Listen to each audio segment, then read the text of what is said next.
ഒരു പ്രധാനപ്പെട്ട കാര്യം പറയാൻ വേണ്ടിയാണ് വന്നിരിക്കുന്നത്. അപ്പൊ ഇന്നുകൊണ്ട് ഫയർമാൻ ഡ്രൈവർ, അതുപോലെ തന്നെ ഫയർ വുമൺ ഇതുപോലുള്ള കുറച്ച് തസ്തികകളുടെ അപ്ലൈ ചെയ്യാനുള്ള അല്ലെങ്കിൽ നോട്ടിഫിക്കേഷന്റെ കാലാവധി കഴിയുകയാണ്. ആരെങ്കിലും ഇനി അപ്ലൈ ചെയ്യാനുണ്ടെങ്കിൽ തീർച്ചയായിട്ടും എത്രയും പെട്ടെന്ന് തന്നെ അപ്ലൈ ചെയ്യുക.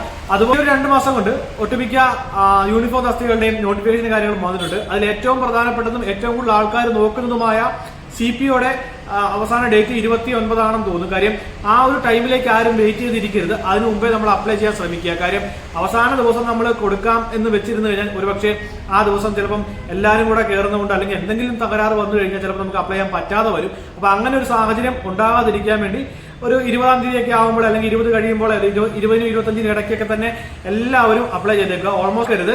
അതുപോലെ തന്നെ ഇനിയിപ്പോൾ നമുക്കൊരു 5-6 മാസം മാത്രമാണ് നമ്മുടെ മുമ്പിലുള്ളത്. ബാക്കി കാര്യങ്ങൾ നോക്കുക. 15-ാം തീയതി കൊണ്ട് കാലാവധി കഴിയുന്ന നോട്ടിഫിക്കേഷന്റെ കാര്യം പ്രത്യേകം ശ്രദ്ധിക്കുക. പ്രധാനപ്പെട്ടത് മാത്രമാണ് ഞാൻ പറഞ്ഞത്. ഫയർമാൻ ഡ്രൈവർ, ഫയർ വുമൺ, മറ്റു പല തസ്തികകളുടെയും ഉണ്ട്. ആ കാര്യം കൂടെ ചെക്ക് ചെയ്യുക. ഓക്കെ, അപ്പൊ ഇത്തരം കാര്യങ്ങളൊന്ന് പറയാൻ വേണ്ടിയാണ് വന്നത്.